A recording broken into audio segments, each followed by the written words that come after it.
El sistema informativo de Canal 1 presenta CMI Última Emisión. Indignación nacional por crimen de Charik Alejandra Buitrago. Hombre capturado sigue en el hospital del Guaviare. Crimen de la niña Charik Buitrago revive debate de cadena perpetua para violadores de menores. Santrich ya tiene precio. Ofrecen 3.000 millones por su captura. Carlos Antonio Lozada y Rodrigo Granda piden permiso para viajar a Venezuela. Gobierno colombiano ya fue notificado sobre extradición de Andrés Felipe Arias. Gobierno actualizará valor de los inmuebles en todo el país. Vandalismo de canecas de reciclaje en Bogotá.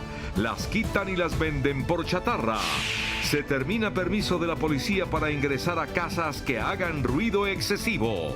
Necesitan orden judicial. Misterio en el Vaticano. Tumbas donde buscaba a la niña desaparecida están vacías. Lluvia de dólares en Estados Unidos. A un carro de valores se le abrieron las puertas. Y se acabó. Y en deportes, Cabal y Farah avanzan a la final de Wimbledon y sueñan con su primer título en un abierto de Grand Slam. Cambio de líder en el Tour de Francia. Nairo Quintana sube 21 puestos. Rigoberto Urán 4 y Egan Bernal sigue sexto en la general. Carlos Sánchez marca gol con West Ham United en partido de pretemporada. El diseño colombiano se toma Bogotá con la 10ª versión de Buró. En minutos los espero desde Unicentro, así que no me fallen, tenemos una cita. Con Claudia Palacios y Luisa Tobo. Noticia en desarrollo en CMI. Buenas noches. Disidencias de las FARC serían las responsables del ataque a una patrulla del ejército en Cumbitara, Nariño, lo que deja 5 uniformados muertos. Así lo confirmó la Secretaría de Gobierno de la Gobernación de Nariño. Esta noche el ejército trata de verificar el número exacto de víctimas militares que dejó una emboscada ocurrida en el corregimiento Santa Rosa, zona rural de Cumbitara, en el departamento de Nariño. De manera preliminar, las autoridades municipales hablan de 5 militares que habrían muerto en una emboscada del Frente 29, disidente de la guerrilla de las FARC.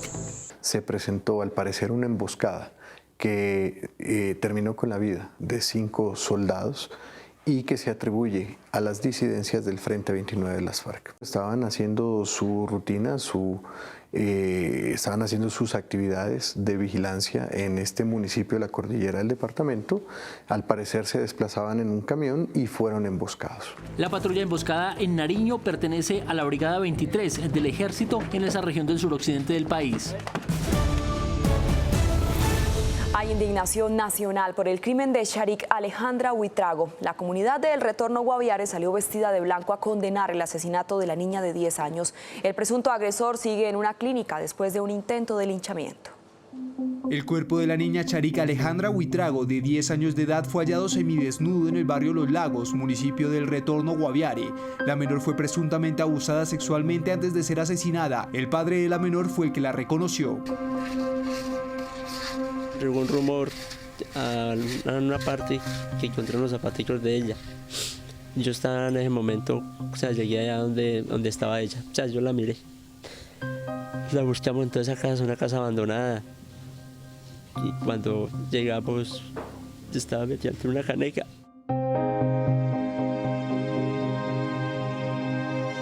La comunidad rechazó el atroz crimen. Rechazamos desde la administración, desde los retornenses, desde los guaviarenses, este acto repudiable que enluta hoy a toda una comunidad. Nosotros rechazamos la violencia contra Charik, contra todos los niños del municipio, del departamento, del país. Eso no se le hace a personas inocentes. Rechazamos totalmente la violencia infantil. Alejandro Buitrago, padre de la menor, la describe como una niña alegre, juiciosa y cercana a su familia y amigos. Es un ángel de Dios, una muchacha muy sonriente, ella siempre veía alegre. No tengo palabras para decirle cómo era ella.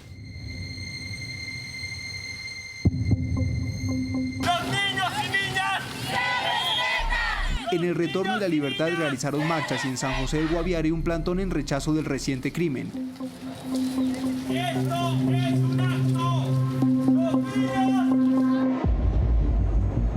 Las autoridades capturaron a un hombre quien por poco es linchado por la población del municipio de El Retorno. Muchos de los ciudadanos del Retorno conocían a este adulto y en el momento que fuimos a requerirlo, este ciudadano o este individuo fue agredido por los ciudadanos. El sospechoso permanece recluido en el Hospital Departamental de San José del Guaviare, donde se recupera, y en las próximas horas se le legalizará la captura y se le imputarán los cargos por el asesinato de la menor. Edison Díaz, de 39 años, cuenta con los siguientes antecedentes penales: violencia intrafamiliar, acceso carnal violento, hurto calificado, acto sexual violento, hurto menor cuantía, incendio y ejercicio arbitrario de la custodia de un hijo menor de edad.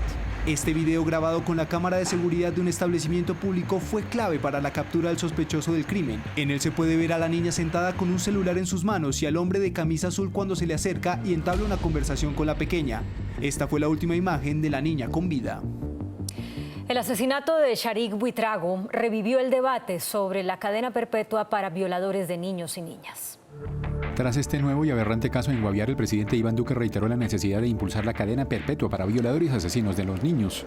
Yo quiero reiterar que esta tiene que ser la oportunidad, triste quizás, pero la oportunidad para que aquí en Colombia demos ya un paso afirmativo y decidido hacia la cadena perpetua para violadores y asesinos de niños. Organizaciones defensoras de los menores exigieron al Congreso que ante las estremecedoras estadísticas de violaciones y asesinatos contra los menores en el país, el Congreso debe comprometerse con sacar adelante la cadena perpetua. La cadena perpetua debe existir. Yo creo que estos malvados, sádicos, violadores que se meten con los niños en nuestro país deben terminar el resto de sus días en la cárcel. Esto es una enfermedad, esto se llama psicopatía, y ningún psicólogo, ningún psiquiatra en el mundo ha demostrado que esto se puede recuperar. La directora del ICBF, Juliana Pungirupe, aseguró que un equipo interinstitucional acompaña a la familia de la menor Sharik Buitrago y pidió las mayores penas para los autores de su asesinato. El ICBF está brindando acompañamiento psicosocial a través de una trabajadora social y una psicóloga a la madre de Sharik, al padre y al hermanastro. Cada día son reportados ante Medicina Legal 14 casos de agresiones contra menores de edad en Colombia.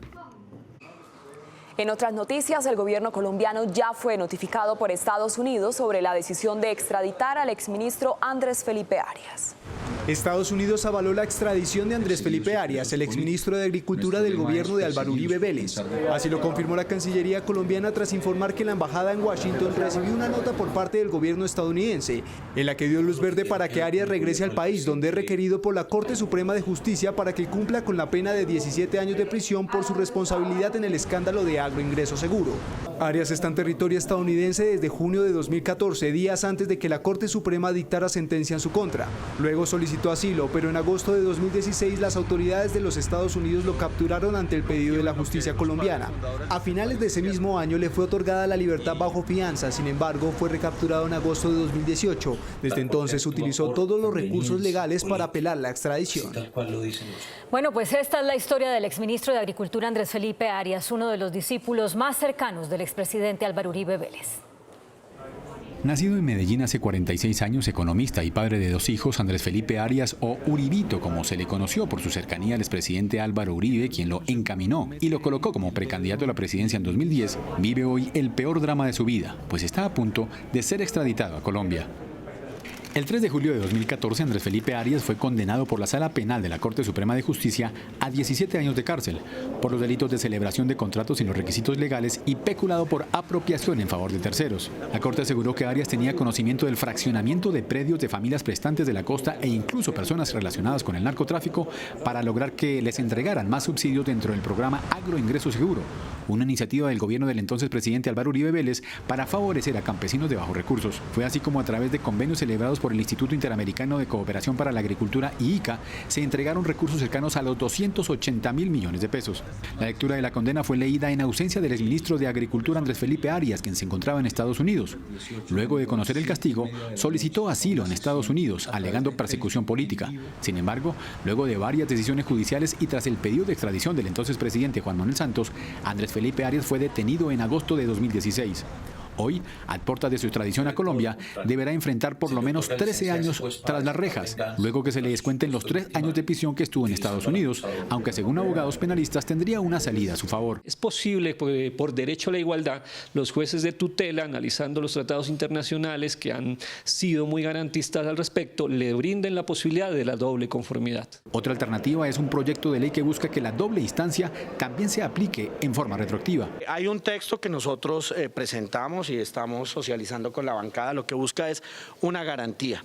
La garantía que está instituida primero por la Corte Constitucional en un mandato, posteriormente acogida por mecanismos internacionales, entre otros la Corte Interamericana de Derechos Humanos.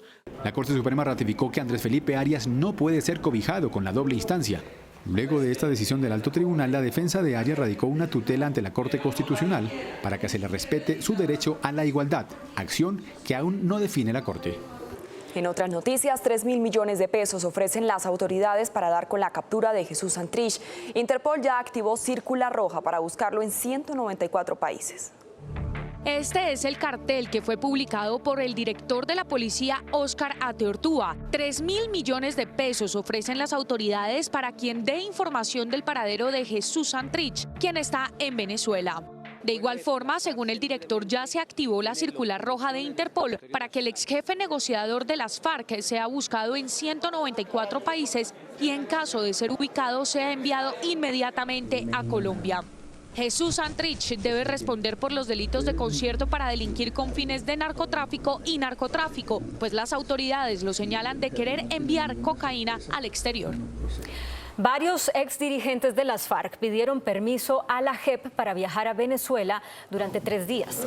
Entre quienes pidieron este permiso están Carlos Antonio Lozada, Rodrigo Granda y Marcos Calarcá. Ellos aseguran que lo único que quieren es participar en el Foro de Sao Paulo. Y la Corte Suprema de Justicia autorizó la extradición a Estados Unidos de Armando Gómez España. Según las autoridades, Gómez España era socio de Santrich y estuvo a cargo de la entrega de 5 kilos de coca a los integrantes de la organización criminal con la que negociaban la venta de 10 toneladas de cocaína. Es la primera persona involucrada en el caso del exguerrillero que será extraditada. El gobierno prepara una carta en la que le planteará a la Comisión Interamericana de Derechos Humanos que todos los procesos contra el Estado colombiano por hechos relacionados con el conflicto armado que cursan en esa corte pasen a manos de la Justicia Especial para la Paz. Según la Agencia de Defensa Jurídica, el 58% de las demandas contra el Estado están relacionadas con el conflicto armado. Hay cientos de casos que tendrá que ver la JEP, por ejemplo, casos relacionados con el secuestro. Ojalá la JEP avance muy rápido en los casos de secuestros. Señaló que Colombia es el país con más demandas aceptadas ante la comisión. Hay cosas que no entendemos. ¿Por qué es tan congestionado para Colombia, pero por qué otros países sí evacúan tan rápido las peticiones, le resuelven favorable a los estados, mientras que a Colombia no? Colombia espera el archivo de 120 procesos contra el Estado a finales del año. La nueva administración de Avianca acelera la ejecución del plan Avianca 2021. La compañía informó que continuará realizando cambios en itinerarios, rutas, horarios y frecuencias y trabajando con la autoridad aeronáutica para lograr una operación más sencilla y brindar un mejor servicio a sus clientes. A propósito de la complicada situación en Colombia con plataformas como Uber y como Rappi, la Organización Internacional del Trabajo, OIT, manifestó que es posible hacer una reconfiguración de esa clase de actividad para mejorar las condiciones para los trabajadores. En un escrito enviado a CMI, la OIT sostuvo que ese es uno de los desafíos de las plataformas en todos los países. En un escrito enviado a CMI, la Organización Internacional del Trabajo, OIT, advirtió que laborar con las plataformas digitales conlleva remuneraciones inferiores al mínimo y la ausencia de protección en seguridad social. Aún así, manifestó la OIT que es posible reconfigurar las modalidades de microtrabajo para mejorar las condiciones de los trabajadores.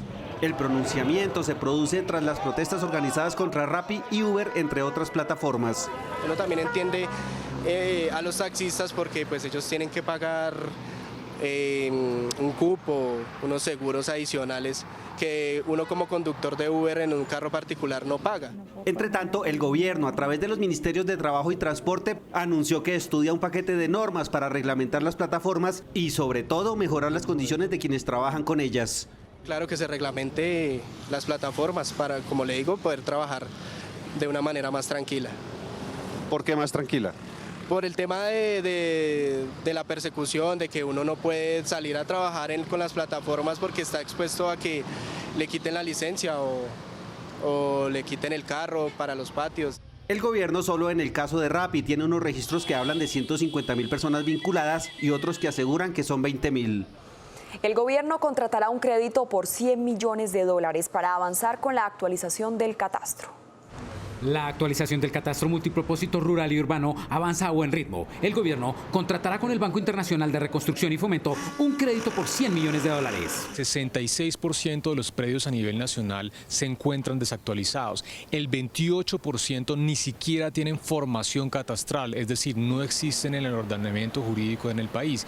Y apenas el 6% tienen una actualización con los tiempos de ley. La actualización del catastro permitirá mejorar diversas decisiones sociales y de paso generar mayores ingresos a los municipios. Es fundamental como un insumo desde el punto de vista de los planes de desarrollo territorial. Con esta operación, muchas comunidades lograrán la formalización de sus derechos de tenencia. Vandalismo a las nuevas canecas de basura de Bogotá. Miren esto, llevan pocos días de instaladas y ya fueron desvalijadas. Habitantes de calle hacen toda suerte de artimañas para sacar las piezas de acero y venderlas como chatarra. Reponer cada caneca dañada le cuesta a la ciudad 1.800.000 pesos.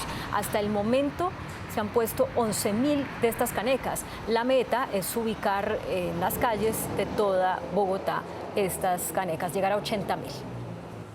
Y se acabó el permiso de la policía para ingresar a viviendas que generen ruido excesivo. Ahora necesitarán una orden judicial.